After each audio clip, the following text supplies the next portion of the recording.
Seguimos con la segunda enseñanza, jóvenes. Vamos a ver sobre el tema solamente un evangelio. Pablo acusaba a estos señores de Galacia a que eran muy tolerantes a las falsas enseñanzas. Eran tan receptivos, no podían ellos decir no.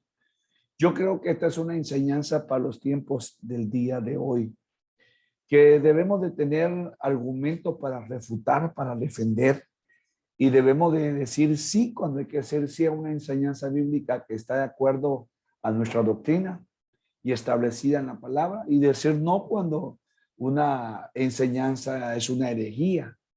Y ese es el problema de los Gálatas. Ellos no tenían el carácter o el valor suficiente para poder refutar a los judaizantes.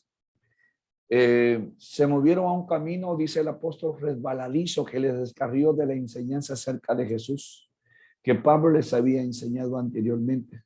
Por lo tanto, Pablo escribió esta epístola incendiaria para llamarlos de regreso al evangelio de Jesucristo. ¿Por qué incendiaria?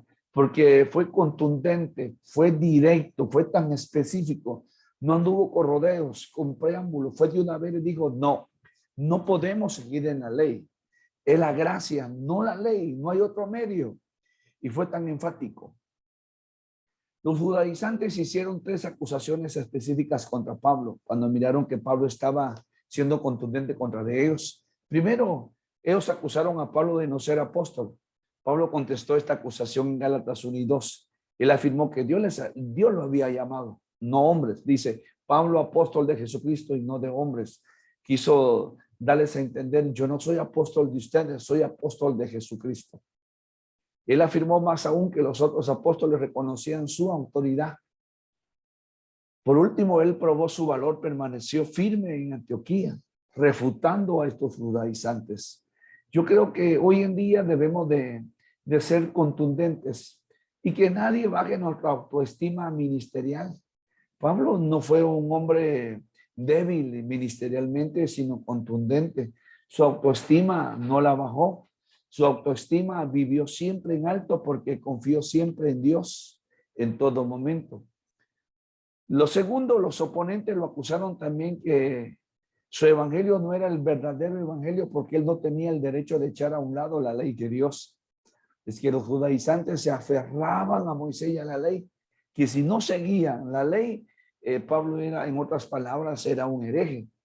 Pero Pablo le contestó estas acusaciones en los capítulos 3 y 4, usando el ejemplo de Abraham. Le señaló que Dios cuenta a una persona como justa por la fe, no por las obras. Es que la fe es la que nos hace ser diferentes a demás personas. El evangelio no echa a un lado la ley, sino que cumple con su intención original. Pero no debemos de perder de vista la fe.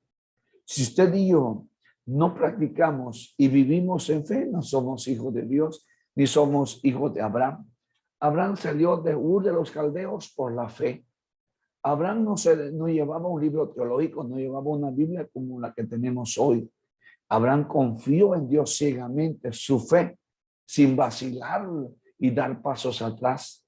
Entonces Pablo presenta este ejemplo de Abraham y que debemos de ser nosotros igual y que debemos de guardar la fe de una u otra manera en cualquier adversidad. Tercero, los oponentes también reclamaron que el evangelio de Pablo conducía a una vida fácil. Si las personas pensaban que la ley ya no estaba en efecto, se sentirían libres para hacer lo que quisieran. Es que realmente el evangelio por gracia, si hoy se peca, se va al altar, se pide perdón, si alguien lo ministra, pues ahí está. Pero ese es el evangelio de Cristo. Pero un día entregaremos cuentas si jugamos mucho con la gracia. Y Pablo, sin embargo, le contestó en los capítulos 5 y 6 la obligación de la vida cristiana. Pablo afirmó, no es la ley, sino el espíritu. La libertad cristiana no es libertad para hacer lo que queremos, sino libertad para hacer lo que debemos.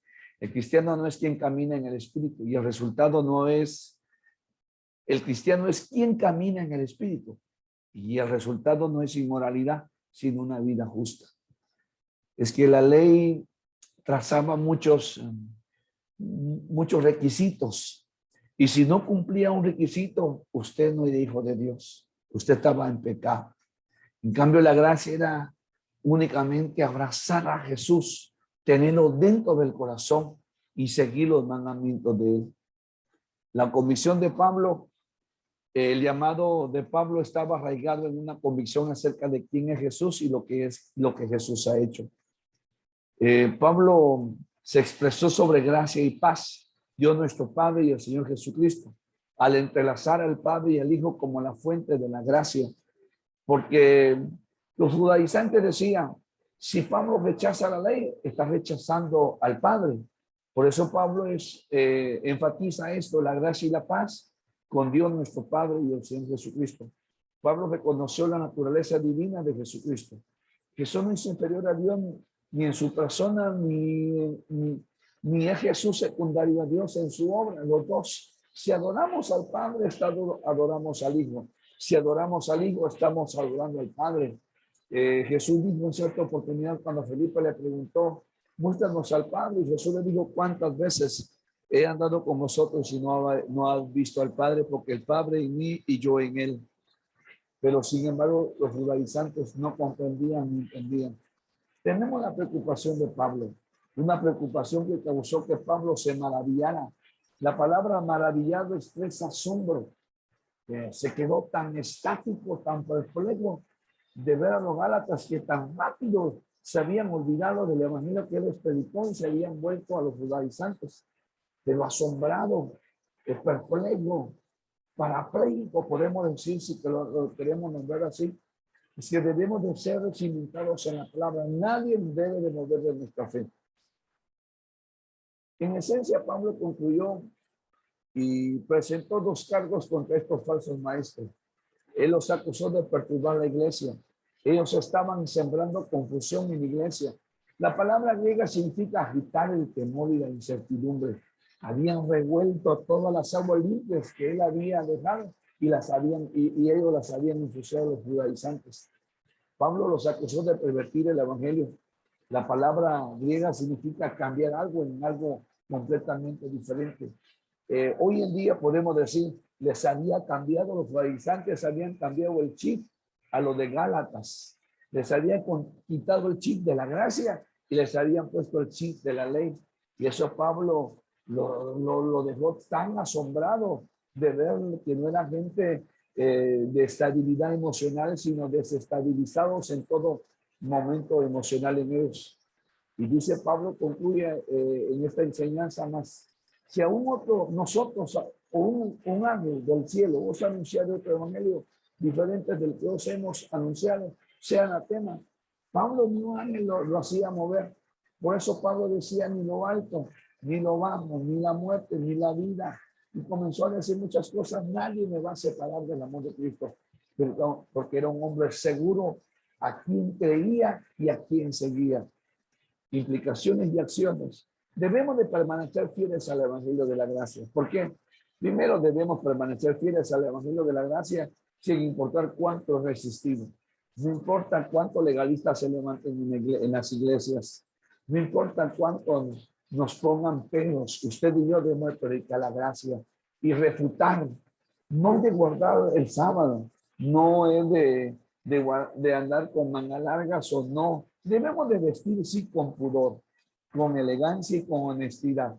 Pero no está en el estilo de ropa que debemos de vestir, aunque yo hago hincapié, todo es con pudor, sino es el corazón, es la actitud que hace cambio en nosotros. Segundo, debemos de permanecer fieles al evangelio de la gracia sin importar con cuánta frecuencia es distorsionado, porque los libertinos continuarán tomando ventajas de la oferta de gracia para seguir las pasiones de la carne. Si yo digo en esta ocasión, y siempre lo he dicho, los extremos son dañinos. Si me voy a ser legalista, estoy fallando. Si me voy a libertinaje, estoy fallando. Debemos de ser cristocéntricos, jóvenes, en guardar la palabra. Y debemos de presentar siempre defensa contra el evangelio si alguien nos quiere atacar. Dios les bendiga.